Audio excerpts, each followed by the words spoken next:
Dans une interview accordée à Gala, Elena Nogueira s'est confiée sur les choses troubles qu'elle a vécues lorsqu'elle était jeune mannequin dans les années 1980.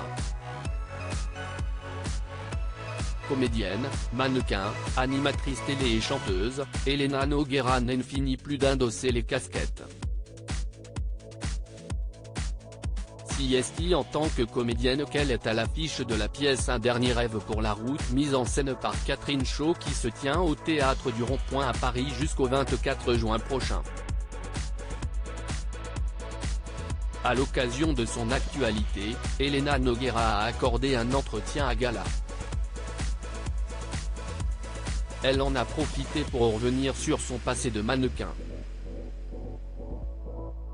Elena Nogueira très vite confrontée au côté obscur du mannequinat dans les années 1980, Elena Nogueira a entamé une carrière dans le mannequinat. Elle a très vite été confrontée au côté obscur du milieu. J'ai commencé les photos à l'âge de 10 ans, a-t-elle confié à Gala. À 15 ans, j'étais déjà une pro, en voyage aux quatre coins du monde.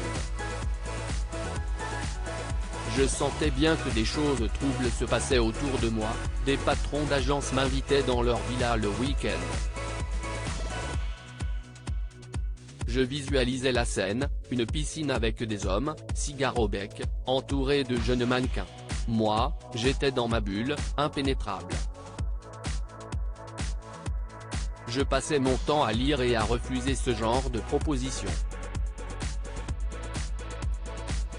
J'étais cérébrale, et féministe sans le savoir.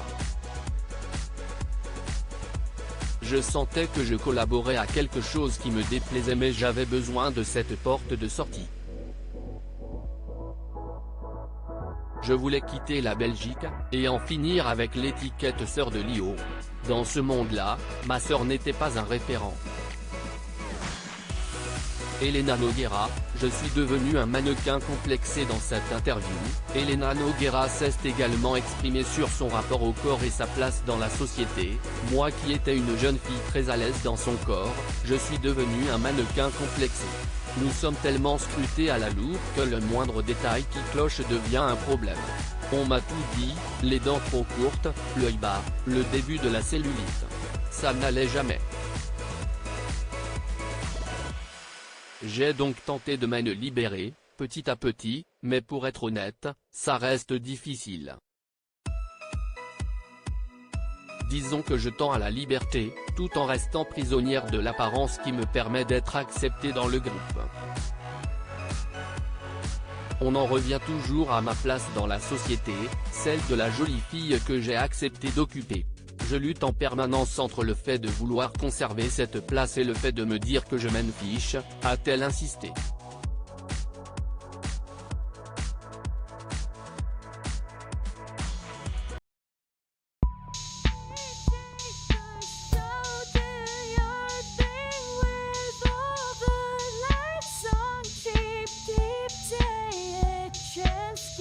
Keep